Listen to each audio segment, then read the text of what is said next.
So, apparently, the reason Horobi was so painfully excluded from most of the series is because the narrative would speed up significantly if they started to write his story, so they had to hold back.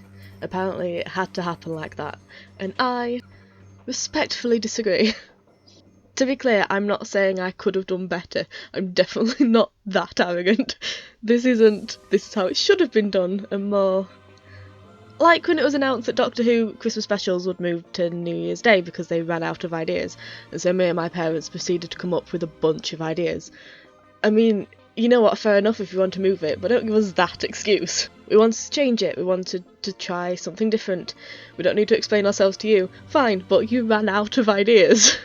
It was less us going, see, we're better writers, because obviously we're not. But it was more, if we can come up with a bunch of ideas on the spot, then surely the people whose jobs it is to come up with ideas could have. How do you run out of Christmas ideas for a show about time and space travel? Christmas on another planet, Christmas in the future, Christmas in the past, Christmas during Cromwell's rule when fun was a sin, Christmas about Apollo 8, Christmas where they learned what happened to Beagle 2, that was supposed to look under the surface of Mars and for signs of past life, and in Doctor Who universe, there is life on Mars, so story there. Do you know what I mean? That's the point of this video. It's not me saying I could have done better, this is how they should have done it. It's just me respectfully disagreeing that Horobi had to be sidelined.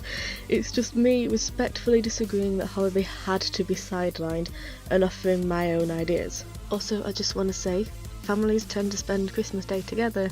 People tend to be hungover, or at least tired on New Year's Day. Who on earth is able to stay up all night and then still be wide awake at 7 at night? Is that just me?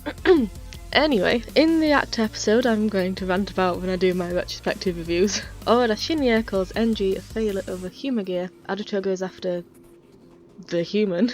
Enji is alone in his dressing room, asking himself why he's such a failure, why he's not good enough, and Horobi appears like some kind of mirror monster. While moments like that are unnerving, I'd have loved something, just one line, like, "You'll always be a failure in the eyes of humans," and then we cut, and we carry on as normal. Just a few very small, very quick, very subtle moments like this that get Humour Gear thinking, so that when Horobi makes his speeches in the end, Humour Gear that we've met already, not just nameless people, but people we care about, like Enji, have been influenced by Horobi's words even before then and realise, yeah, we're treated awfully right for Humour Gear. His presence before his story really started progressing still meant something.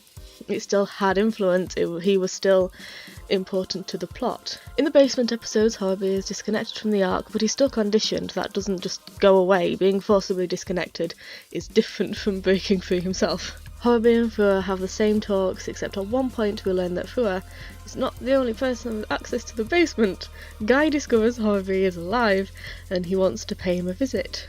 Horobi hears the door, assumes it's Fua, looks up, discovers it is in fact a Guy, eyes widen, end scene. The basement episodes I feel would have been a great opportunity for Horobi, who is lost and alone, to start having flashbacks and for us to start seeing glimpses of his backstory. One could have been a flashing back to his earpieces being violently removed, being triggered by Guy's presence, who, in my own personal headcanon, was responsible for that. I mean, after he stepped on Horobi's dead body, I was expecting some kind of backstory there. Next basement scene, Fua comes down, discovers Horobi visibly distressed, learns Guy was there, Horobi isn't safe, and at the end of the episode is where we see Horobi has broken free. Next episode we learn Fua and Naki in chip form broke him out and are hiding him in Fua's place. Horobi is primarily reactionless, he's definitely not there of his own free will.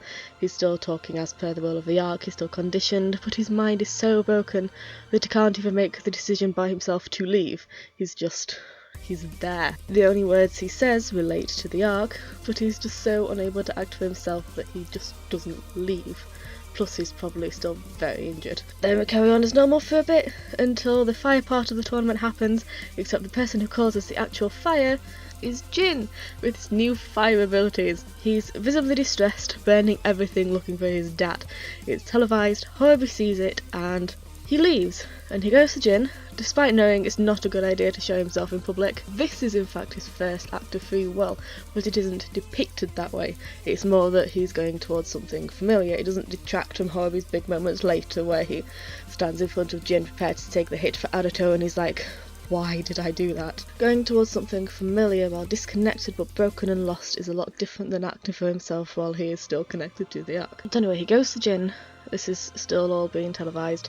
It's revealed that Metsubo Jinrai still exist, because remember there was no retraction statement about that, which helps tilt the public favour away from Hiren and towards Zaya because Hiren lied to them. Horobi's presence is able to calm Jin from his fiery rampage. Jin proceeds to walk a very fragile Horobi home, reconnects him to the Ark, and we carry on as normal. Jin is being drip-fed stuff. He doesn't have the whole plan straight away. It's just reconnect Horobi, free Naki, revive Kazuchi. He doesn't get the next part of the plan until he completes the current bit. He's not doing all of this knowing he's going to try and sacrifice Horobi later. That isn't part of the plan yet. Right now, he's just a slightly older child who wants his family back. And then the rest happens. Aruto loses hidden intelligence to Guide because the public definitely don't trust him now. Aruto does the "You're Jin's dad, that's why you're protecting him" speech, with reference to Horobi being the only one who is able to calm down Jin's rampage. Metsubo Jinrai reunite, Arc Zero happens. There's more of a focus on actually saving Horobi and Naki and Ikazuchi. It's not just a throwaway line about saving Jin's friends at the end. Horobi starts to question the Arc until eventually he breaks free because he can't kill his son. Aruto kills Jin. Horobi cries, has a breakdown, protests start, the fight happens, the ending happens, all while still having given Horobi just a little bit of spotlight beforehand. Not saying that's a good idea. I'm not saying that's how it should have been done. I'm just saying if I can come up with ideas, surely it was a choice to sideline Horobi. It wasn't a necessity. You could have had the same story at the same pace but still give us just a little bit. Offering Horobi's backstory, which I'm still waiting for, would not have sped up the narrative. Mentioning his existence would not have sped up the narrative. Having him say a line or two to Humour Gear spread throughout the series before the protests happen, given it just that one more layer, making Horobi relevant, would not have sped up his narrative. I'm glad that it was brought up. I'm glad that they were aware how sidelined Horobi was, but I respectfully disagree that it had to happen like this.